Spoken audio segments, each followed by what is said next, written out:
contrasting pieces of material and used Wonder Under, which is the double-sided heat and fuse bonded, where you can bond it to the paper, cut it out, fuse it to the other side. So I fused two pieces together. Now I'm just going to roll it into a cone shape, kind of like this, so that I have this cute little petal, like that. And you want to sew just about a 1/2 inch right down the center of that. And this roller foot just will take it right under and roll with it. Even though it might sound a little clunky, it's because of all that fusible on the inside. And all I did was stitched up about 1 inch and then stitched backwards about 1/2 inch, not 1 inch. So now I have my little petal. Okay, I'm going to take this another circle, same thing, and do it the opposite way, so that now my polka dots are on the outside.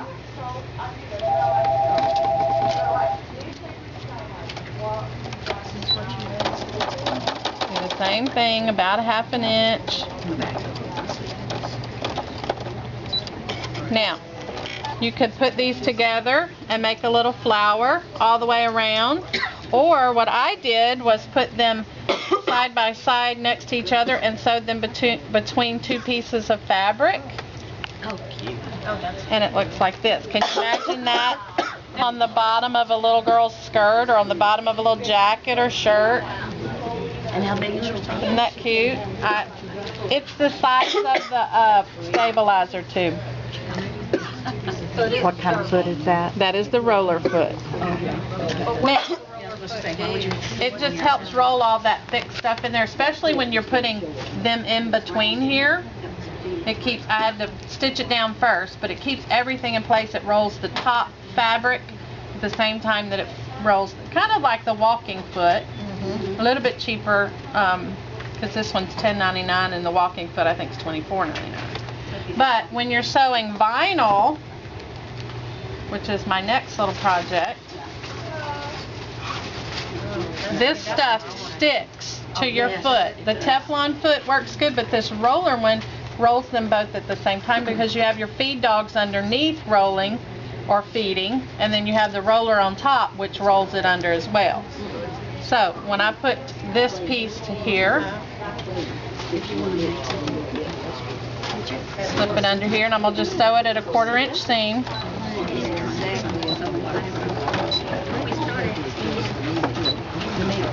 And it just rolls it right under there without sticking at all. I have the vinyl on top. I don't know if it matters or not. I'll try it the next time. I think I'd like the vinyl on top. The machine would probably like it on top too. But I did one of these at home and I didn't have it, and I had little puckers and gathers where it tried to feed one faster than the other. So the roller foot really helped that out. Now I would put this side panel on, and I'm going to try to guess at to make sure I'm in the middle. I am going to stick it on top. What number of plastic is that? I think it's 10. I don't know for sure, but I think It's not the real I've thick. had it forever. No, it's not real thick. The plastic. It's not real thick, but it's not real thin either. So I was thinking those credit card holders that outside. It probably wouldn't matter, you know, what on the thickness.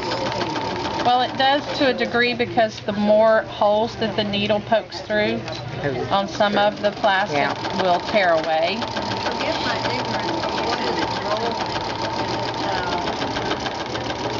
It has a little roller on the top, has a little metal roller on top with some little grippy teeth that roll it, that help pull, like what your feed dogs do on the underneath. Is that what a walking foot is, or something that has? Oh, I see. Okay, and I'm going to take this one and I'm going to try to line it up.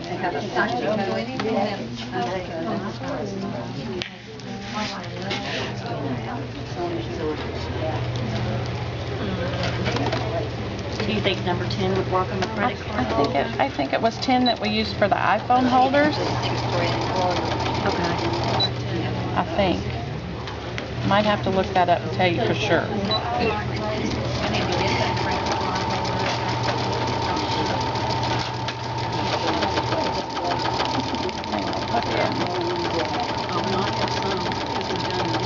And you can hear the difference when it hit that plastic, when it hit that vinyl.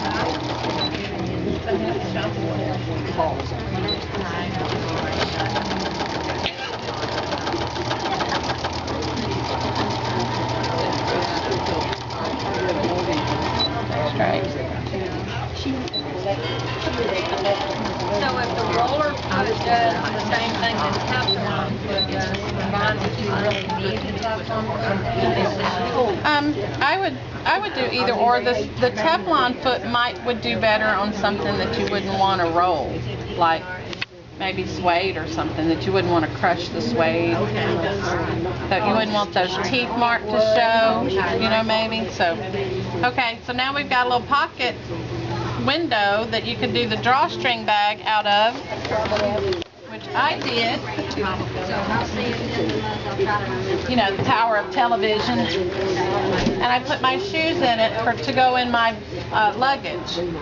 Oh, I like that. That is cool.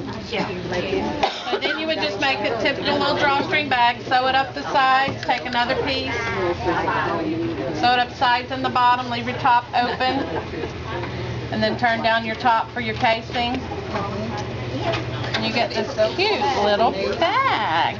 I like that idea. Well, the last time I went somewhere, I had my shoes thrown in, trying to save. I wear these. Oh my God. Very seldom, but I wear them. For sure. They're one of my. Are you still taping? Yes. My daughter told me when I wear these shoes, because they have the little peekaboo toes, that I have pretty toe cleavage. So for y'all that don't know, I have good toe cleavage. But they're not real high, and they have a little bit of a platform here, so my foot's not at a real big slant, you know. They're not as bad, but I like the inside almost as much as the outside. But you can put the little shoe clips on. That's what I love about them. Because I make all kind of little things and just clip them on, so they match almost anything I wear. They're my church shoes. But anyway, when we went to St. Louis, I threw all of my shoes in my luggage trying to not have 5 bags to check, you know. And I just had to put them in there, and I tried, well, okay, let me put them on the bottom. But then you put your clean clothes on top, but you can't put them on top because then you have your clean clothes on bottom, you know. So I thought this would work great for that. And with the peekaboo, I know what's in it. That's right. Without having to open it.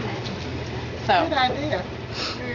Anyway, that's the roller foot, which I thought today I would make Melanie her little Gage, you know, a little toy bag. Aww. So I'll finish it.